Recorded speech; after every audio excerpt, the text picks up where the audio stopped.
नमस्कार, शुभ सकाळ. मी गार्गी गोरेगावकर. न्यूज 18 लोकमत मध्ये तुम्हा सर्वांचं स्वागत करते.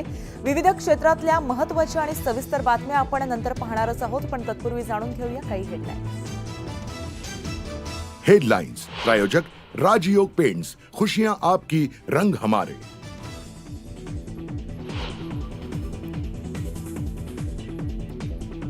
उरणमधील यशस्वी शिंदेच्या मृत्यूच्या आधीचं सीसीटीव्ही समोर. यशस्वी आणि आरोपी दाऊद शेख दोघंही सीसीटीव्हीत कैद, तर मोहसिन नावाच्या तरुणाला कर्नाटकातून घेतलं ताब्यात.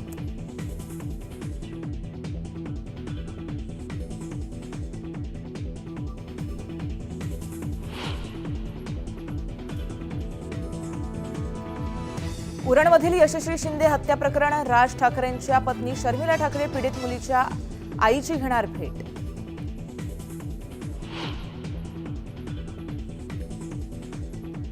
राज्य मंत्रिमंडळाची आज बैठक. मराठा आरक्षण, पूरग्रस्तांच्या मदतीसह विविध मुद्द्यांवर चर्चेची शक्यता.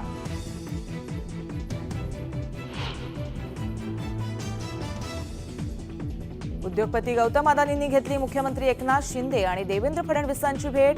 वर्षा बंगल्यावर धारावी प्रकल्पाबाबत चर्चा झाल्याची माहिती.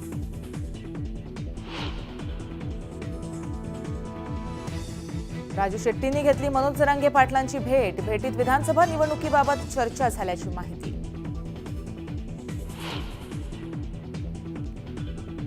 जालन्याच्या मंठा शहरात आयशरच्या धडकेत तिघांचा मृत्यू. अपघातानंतर चालकाचं घटनास्थळावरून पलायन, शोध अद्याप सुरू.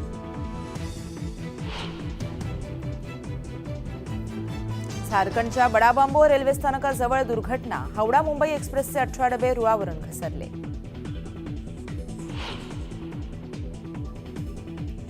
कोचिंग सेंटरमधील मुलांच्या मृत्यूनंतर दिल्लीत कारवाईचा धडाका सुरू. यूपीएससी विद्यार्थ्यांच्या मृत्यू प्रकरणी 5 जणांना अटक.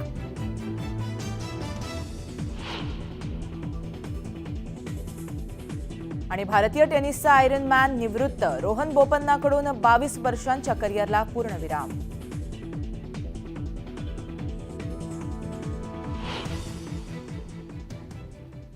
तर बुलेटिनची सुरुवातच आपण अत्यंत महत्त्वाच्या आणि मोठ्या बातमीनं करतोय. उरणमधील यशस्वी शिंदेच्या मृत्यूपूर्वीचं एक सीसीटीव्ही फुटेज आता समोर आलंय. मृत्यूपूर्वी यशस्वी शिंदे आणि संशयित आरोपी दाऊद शेख ज्या ठिकाणी यशस्वीचा खून झाला त्या दिशेने जात असल्याचं दिसतंय. उरण शहर ते उरण रेल्वे स्टेशन पर्यंत जाणाऱ्या रस्त्यावरती दोघं सुद्धा एका सीसीटीव्ही कॅमेरामध्ये कैद झाले होते. यशस्वी काळ्या कपड्यामध्ये छत्री घेऊन जाताना दिसतेय, तर दाऊद शेख टोपी आणि चेहऱ्यावरती रुमाल बांधून असल्याचं या सीसीटीव्हीमध्ये पाहायला मिळतंय.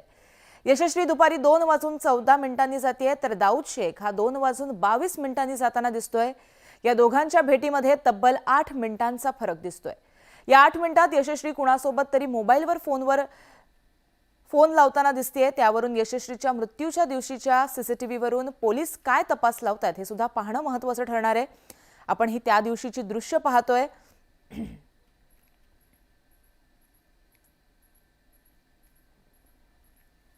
तर यशस्वीच्या हत्येपूर्वीचं सीसीटीव्ही फुटेज आता हाती लागलेलं आहे. हत्येपूर्वी यशस्वी आणि दाऊद शेख हे एकत्र असल्याचे या दृश्यांमधून दिसते. याबाबत आपण अधिक अपडेट जाणून घेऊया आमचे प्रतिनिधी दिवाकर सिंग यांच्याकडून. दिवाकर, यशस्वीचं हत्या करण्यात आली आणि त्या हत्यापूर्वीचं जे सीसीटीव्ही फुटेज आहे ते आता हाती लागलेलं आहे. पोलीस कशा प्रकारे तपास करतायत? देखिए, जो सीसीटीवी सामने आया है वो यशस्वी शिंदे की हत्या की ठीक 1.5 घंटे पहले का है. 4 बजे के आसपास 25 जुलाई को यशस्वी शिंदे की हत्या की गई थी. उसके ठीक पहले 2:22 पर जो है यशस्वी शिंदे जो है उसी जगह पर स्पॉट हुई है जहां पर उसकी हत्या की गई थी, और दाऊद शेख जो आरोपी इस पूरे मामले में है वो भी उसी जगह पे स्पॉट हुआ है. यानी ये एक चीज साफ हो गई है कि 25 जुलाई को दाऊद शेख और यशस्वी शिंदे दोनों साथ थे. दाऊद शेख उस दिन उरण में था और इसलिए पुलिस इस पूरे मामले की जांच में ये साफ हो गया है कि दाऊद शेख ने ही यशस्वी शिंदे की हत्या को अंजाम दिया है. लेकिन अभी भी फिलहाल पुलिस जो है वो जांच की बात कह रही है. इस पूरे मामले में जो है एक शख्स को हालांकि हिरासत में लिया गया है उरण पुलिस के द्वारा. मोहसिन नाम उसका बताया जा रहा है, जिसे हिरासत में लिया गया है. उसे पूछताछ की जा रही है. हिरासत में लेने की वजह ये है कि पुलिस को ये लगता है, पुलिस को ये शक है कि मोहसिन के चलते यशस्वी शिंदे और दाऊद शेख के बीच में लड़ाइयां होती थी और इसके चलते अब पुलिस उससे लगातार पूछताछ कर रही है। दाऊद शेख की अब तक गिरफ्तारी नहीं हो पाई है, उसकी तलाश में उरण पुलिस इस वक्त लगी हुई है। लेकिन जो सीसीटीवी सामने आया है ये वही रास्ता है जहां पर यशस्वी शिंदे की हत्या की गई। उरण शहर से सीधा ये रास्ता उरण स्टेशन की तरफ जाता है और उसी रास्ते पे ये दोनों स्पॉट हुए हैं। जी, अपडेट घेत राहणार आहोत दिवाकर. तत्पूर्वी धन्यवाद तुम्ही दिलेल्या माहितीसाठी. तर उरणमधील हत्याकांड प्रकरणामध्ये नवी मुंबई पोलिसांनी कर्नाटकातून एका मोहसिन नावाच्या व्यक्तीला ताब्यात घेतलंय. पोलिसांच्या सूत्रांनी दिलेल्या माहितीनुसार हा मोहसिन यशस्वीच्या संपर्कात होता आणि याच कारणावरून दाऊद आणि यशस्वीमध्ये नेहमीच वाद होत होते असं समजतंय. 25 तारखेलाही याच मुद्द्यावरून दोघांमध्ये वाद झाल्याचं पोलिसांच्या सूत्रांनी सांगितलंय. सध्या पोलिसांकडून मोहसिनची कसून चौकशी सुरू आहे.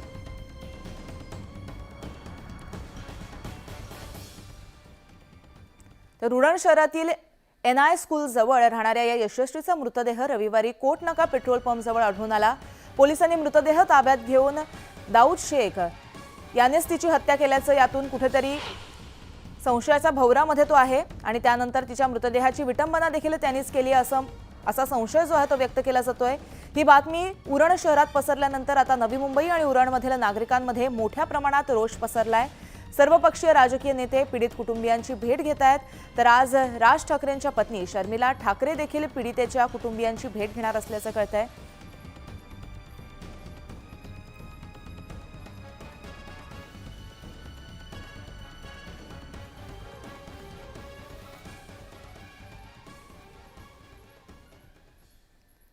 तर झारखंड आणि बडा बांबो या रेल्वे स्थानकाजवळ अपघात घडलेला आहे. हावडा मुंबई एक्सप्रेसचे 18 डबे हे घसरल्याचं कळतंय.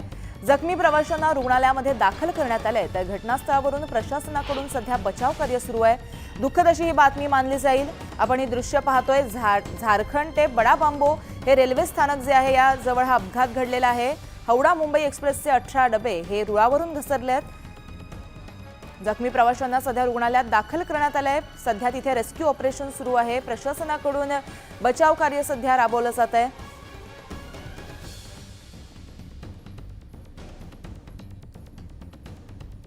झारखंड बडाबांबो रेल्वे स्थानकाजवळ हा अपघात घडलेला आहे तेव्हाची ही दृश्य आपण पाहतोय.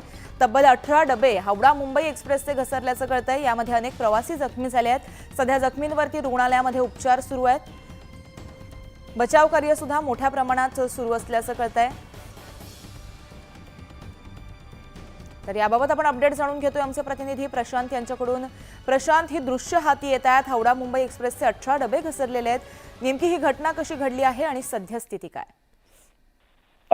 हावडावरून मुंबईला जाणाऱ्या 12-810 हावडा CST या मेलचे डबे झारखंड जवळील चक्रधरपूर येथे घसरलेले आहेत. आपल्याला माहित असेल की इथे यापूर्वी जेव्हा ही गाडी जात होती त्याच्यापूर्वीच मालगाडी रुळावरून घसरली होती आणि दुसऱ्या बाजूला असलेल्या रुळावरून हावडा मेल जात होती. त्याच गाडीचे डबे जी मालगाडी घसरली होती त्यांच्या याला धडकली आणि तिथे त्यानंतर जवळपास 18 जे वॅगन्स आहे किंवा डबे जे आहेत ते रुळावरून घसरलेले आहेत.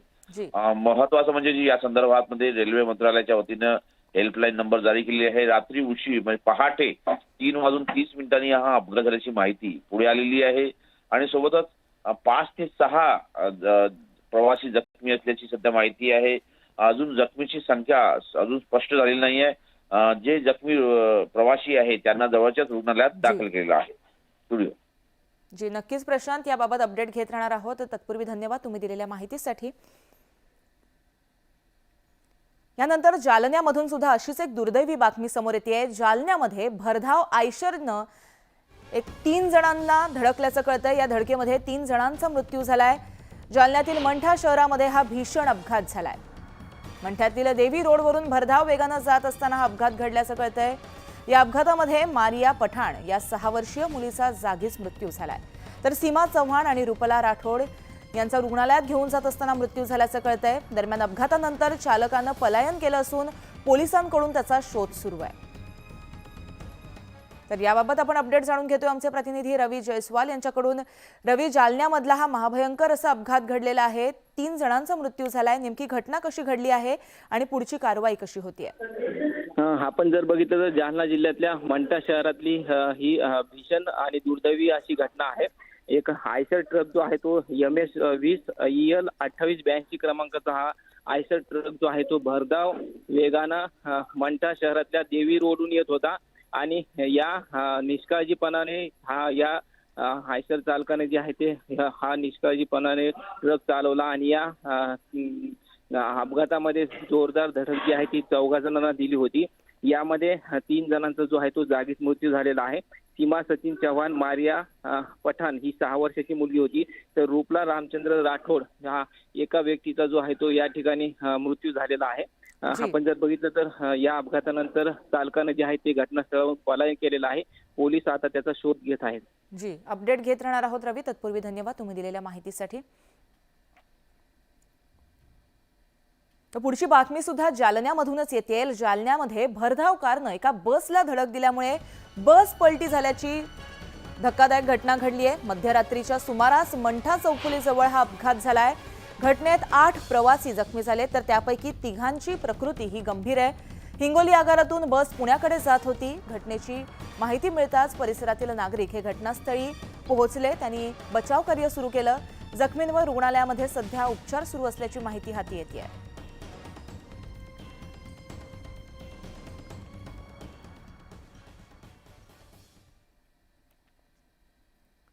तर धुळे औरंगाबाद हायवेवर भरधाव ट्रकनं एका कारला जोरदार धडक दिली आहे आणि या भीषण अपघातामध्ये मुंबईतील पत्रकार हर्षल भदाणे यांचा मृत्यू झालाय, तर 2 जण गंभीर जखमी झाल्याचं कळतंय। या भरधाव ट्रकनं धुळ्यातील मालेगाव रोडवरही 4 वाहनांना धडक दिल्याचं आता समोर आलंय। अपघातानंतर ट्रक सोडून चालक जो आहे तो फरार झालाय, त्याचा शोध सध्या सुरू आहे। दुर्दैवी अशी ही बातमी आहे। मुंबईतील पत्रकार हर्षल भदाणे यांचा दुर्दैवानं या अपघातामध्ये अपघाती मृत्यू झालाय।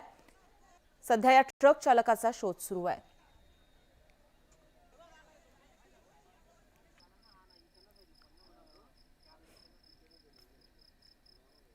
तर उद्योगपती गौतम अदानी यांनी मुख्यमंत्री एकनाथ शिंदेंची भेट घेतली आहे। यावेळेस उपमुख्यमंत्री देवेंद्र फडणवीस सुद्धा त्यांच्याबरोबर उपस्थित होते।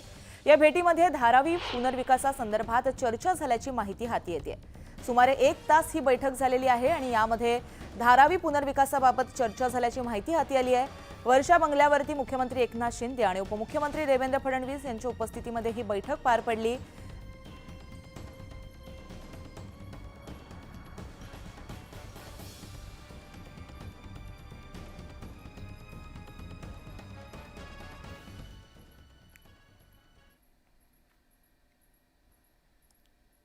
तर पुढे आपण जातोय पुण्यामध्ये। पुण्यात शिवराम दत्तात्रय फडणवीसांच्या वाढदिवसाच्या निमित्तानं सत्कार कार्यक्रमाचं आयोजन करण्यात आलं होतं।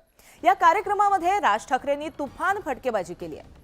100 आली तरी शीद ताट असून फडणवीसांना व या अक्षरानं वाचवलं याचा असाच खोचक टोला हा राज ठाकरेंनी लगावलाय आणि त्यामुळे सभागृहामध्ये मोठ्या प्रमाणात हशा पिकलाय।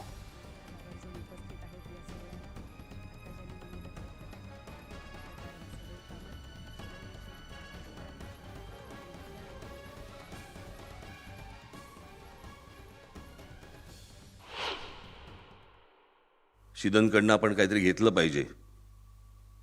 मला असं वाटतं तितक्या ताठ पद्धतीने सरकार जरी चाललं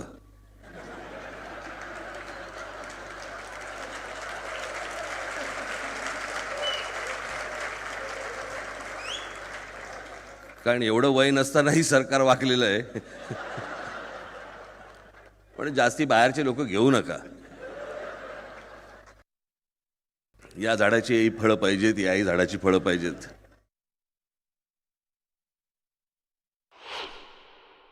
खरं तर सरांचं आडनाव फडणीस ने वाचवलं त्यांना।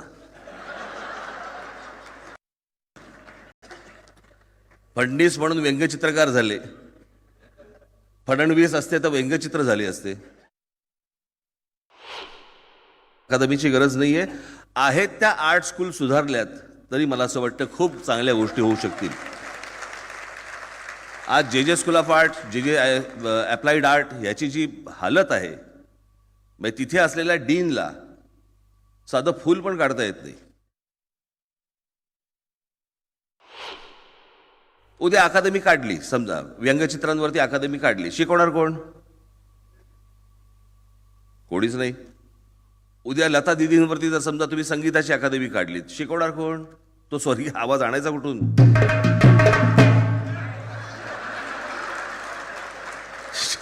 हे मध्येच पेटतात.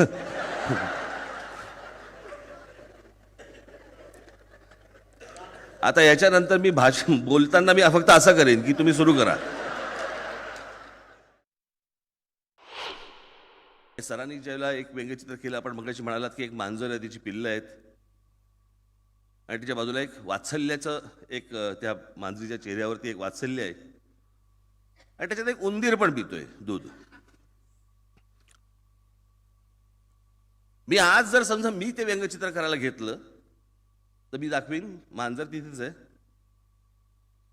पिल्लं अंगावरच्या पट्ट्यांमुळे भांडतायत, तू कोणत्या जातीचा, तू ह्या जातीचा का त्या जातीचा, आणि बाकी सगळी उंदरं फक्त दूध पित आहेत आणि ती मांजर म्हणजे महाराष्ट्र. तर मुंबईसह राज्यातील रस्त्यांवर पडलेल्या खड्ड्यांवरून आदित्य ठाकरेंनी राज्य सरकारवर हल्लाबोल केलाय. त्याला उद्योग मंत्री उदय सामंत यांनी तितकंच मोठ्या प्रमाणात प्रत्युत्तर दिलंय. पाहूयात. जिथे जिथे मग रस्त्याची कामं असतील, महानगरपालिकेची कामं असतील, कुठचंही काम असेल, काम हो किंवा नको होते, एस्केलेशन 100% होतं आणि त्यांच्याच आवडत्या मित्रांना हो मिळतं. जसं नावडता महाराष्ट्र हे केंद्र सरकारच्या बजेटमध्ये होतं, तसं एक लाडका कॉन्ट्रॅक्टर हे स्कीम आता आपण पाहतोय गेले 2 वर्ष सुरू आहे. ही महाराष्ट्राची लूट चाललेली आहे आणि मी तुम्हाला शब्द देतोय की येणारं सरकार आमचं आहे, महाविकास आघाडीचं आहे आणि आमचं सरकार आल्यानंतर हे सगळे भ्रष्ट कॉन्ट्रॅक्टर असतील, सगळे अधिकारी असतील, कोणी मंत्री असेल, त्यांना आम्ही जेलमध्ये टाकल्याशिवाय राहणार नाही. मला असं वाटतं की ती योजना होती, पण ती मागच्या 2.5 वर्षापूर्वी बंद झाली. ती योजना ज्यांच्या सरकारमध्ये होती, लाडला कॉन्ट्रॅक्टर, त्याच्यानंतर लाडला खिचडी कॉन्ट्रॅक्टर, या सगळ्या योजना बंद झालेल्या आहेत. त्याच्यामुळे कदाचित ह्या योजना बंद झाल्यामुळे दुःख वाटत असेल. पुढच्या बातमीकडे आपण वळतोय. तर अर्नाळ्यातील 7C रिसॉर्टवर कारवाई करण्यात आली असून तिथं बांधकाम उद्ध्वस्त करण्यात आलंय. रिसॉर्टमध्ये पर्यटनासाठी आलेल्या कुटुंबियांना मारहाण झाली. या मारहाणीत एकाचा मृत्यू झाला. या घटनेची गंभीर दखल घेत रिसॉर्टवर हातोडा चालवण्यात आला. मात्र या कारवाईमुळे रिसॉर्टमध्ये काम करणाऱ्या महिलांनी संताप व्यक्त केलाय. झालेल्या नुकसानीची भरपाई न दिल्यास आत्महत्या करू असा थेट इशाराच या महिलांनी दिलाय.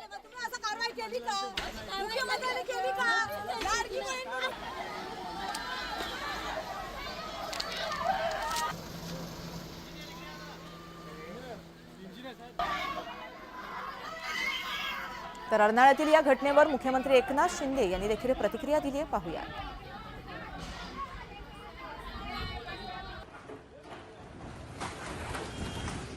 लोक जातात आपलं विरंगुळा म्हणून, आपल्या फॅमिलीसोबत मनोरंजन म्हणून किंवा एक पिकनिक म्हणून, परंतु त्या ठिकाणी त्या रिसॉर्टच्या लोकांनी, त्या जे लोक आहेत टुरिस्ट, त्यांना मारहाण केली. त्याच्यामध्ये एकाचा मृत्यू झाला.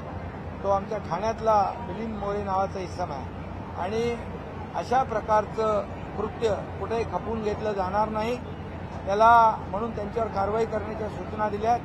मी रिसॉर्टवर देखील कारवाई करण्याच्या सूचना दिल्यात. ज्यांनी जे गुन्हेगार आहेत त्यांच्यावर देखील कारवाई करण्याच्या सूचना दिल्या आहेत. पुढची बातमी ही धक्कादायक आहे. लहान मुलांना देखील आता मोबाईल गेमचं व्यसन चढलंय. त्यामुळेच मुलांना काहीही सुचत नाही. तसंच मोबाईल गेमच्या नादामध्ये येऊन अनेकांनी आपल्या मृत्यूला कवटाळलंय. अशीच एक धक्कादायक घटना पिंपरी चिंचवडच्या किवळे भागामध्ये घडली आहे. 10वीत शिकणाऱ्या मुलाला ब्ल्यू व्हेल गेमचं व्यसन चढलं होतं आणि या व्यसनाच्या आहारी तो इतका गेला की त्याचा शेवट आत्महत्येने झाला. या 15 वर्षीय मुलानं थेट 14व्या मजल्यावरून उडी घेतल्याचं आता समोर आलंय. आर्य शिवराव असे या मुलाचं नाव असून मागील 6 महिन्यापासून तो ऑनलाईन गेमच्या आहारी गेला होता. या घटनेनं लहान मुलांमधील मोबाईल आणि गेमिंगमध्ये कशाप्रमाणे भीषण त्यांच्यावरती परिणाम होतात, त्यांचं कशाप्रकारे व्यसन त्यांना जडलं जातं. खऱ्या अर्थानं ही बाब चिंतेची आहे आणि पालकांनी याकडे लक्ष देणं गरजेचं आहे.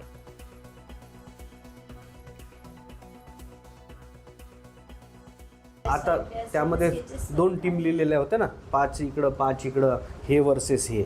आता एवढं तर आपल्याला समजतं की हे सगळेजण खेळत होते आता त्यामधले 2 असे स्क्रॅच झालेले आहेत. आता स्क्रॅच म्हणजे त्यातला माझा मुलगा असू शकतो ना, म्हणजे 2 तास पूर्ण केले असेल ना त्यांनी, काही होऊ शकतं ना, तुम्ही कसं म्हणू शकता.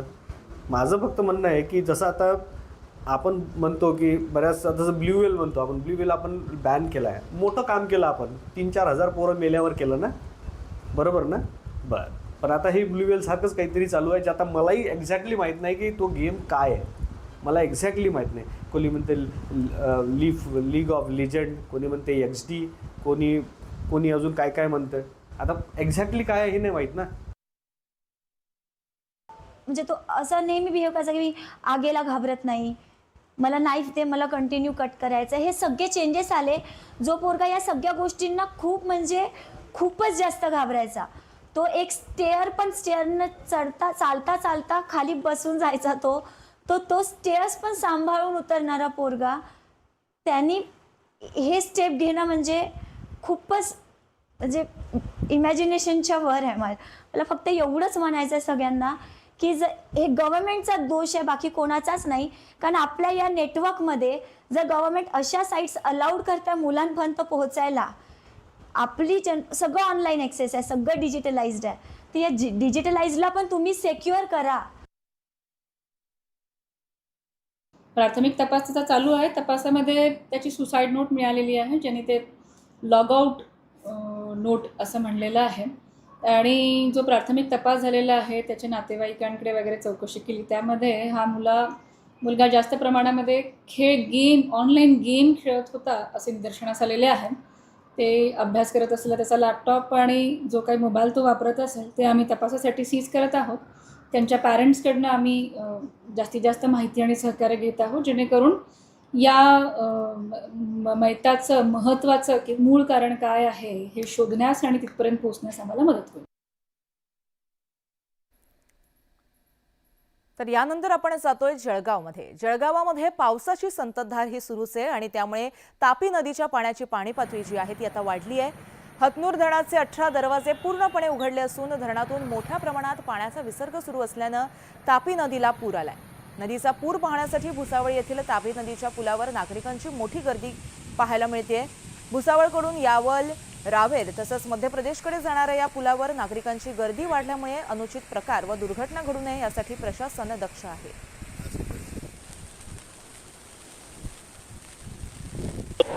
आठवड्याभरापासून जळगाव जिल्ह्यामध्ये होत असलेले मुसळधार पावसामुळे आज सकाळपासून भुसावळ शहरामध्ये पावसाचा जोर वाढलेला आहे. अनेक छोटे मोठे मध्यम प्रकल्प हे तुडूंब भरून वाहत आहे. तसेच हतनूर धरणाचे पाणलोट क्षेत्रामध्येही पाण्याची आवक वाढल्याने हतनूर धरणाचे 16 दरवाजे पूर्णपणे उघडण्यात आलेले आहे आणि तापी नदी पात्रामध्ये विसर्ग सुरू आहे. या तापी नदीला पूरचं स्वरूप आलेलं आहे. हा पूर पाहण्यासाठी भुसावळकरांनी तापी नदी पुलावरती मोठ्या प्रमाणात गर्दी केलेली आहे. हा जो मार्ग आहे हा मार्ग भुसावळ ते बऱ्हाणपूर असा जोडणारा हा एकमेव मार्ग आहे आणि या मार्गावरती नागरिकांची हा तापी नदीवरचा पूर पाहण्यासाठी खूप मोठ्या प्रमाणात इथे गर्दी होती आहे. परंतु हा मार्ग एकदम वर्दळीचा असल्यामुळे या ठिकाणी कोणतीही दुर्घटना होऊ शकते. याच्या प्रशासनाने दखल घेण्याची गरज आहे. इम्तियाज अहमद, न्यूज 18 लोकमत, भुसावळ. तर गेल्या काही दिवसांपूर्वी तापी पाटबंधारे मंडळातील कार्यकारी अभियंत्यांनी शेततळे निविदा प्रक्रियेमध्ये गैरव्यवहार तसंच एका कंत्राटदाराची फसवणूक केल्याचा प्रकार समोर आलाय. संबंधित कार्यकारी अभियंते गोकुळ महाजन यांच्यावरती निलंबनाची कारवाई करावी अशी मागणी निवेदनाद्वारे राष्ट्रवादी शरदचंद्र पवार युवक काँग्रेसच्या वतीनं करण्यात आली होती. मात्र तरीही कारवाई केली जात नसल्यानं राष्ट्रवादी युवक काँग्रेसच्या वतीनं संबंधित अभियंत्याच्या खुर्चीला पुष्पहार घालून अनोख्या प्रकारे आंदोलन करण्यात आलंय.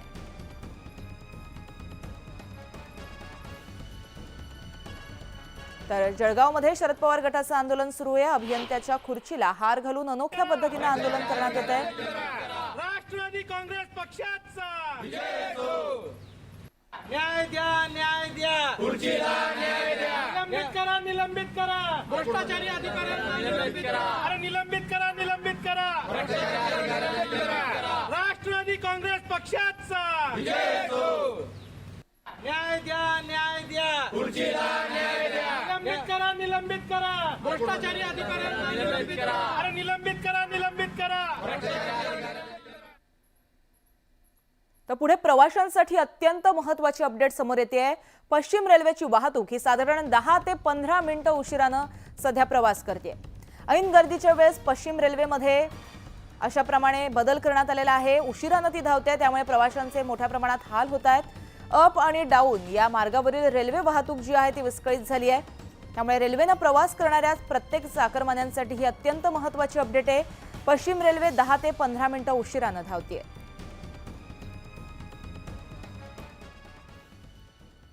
तर या सर्व महत्त्वाच्या सविस्तर बातम्यांसह बुलेटिनमध्ये वेळ झाली इथेच थांबण्याची. मात्र बातम्यांचा ओघ असाच सुरू राहणार आहे. तुम्ही कुठेही जाऊ नका, पाहत रहा न्यूज 18 लोकमत.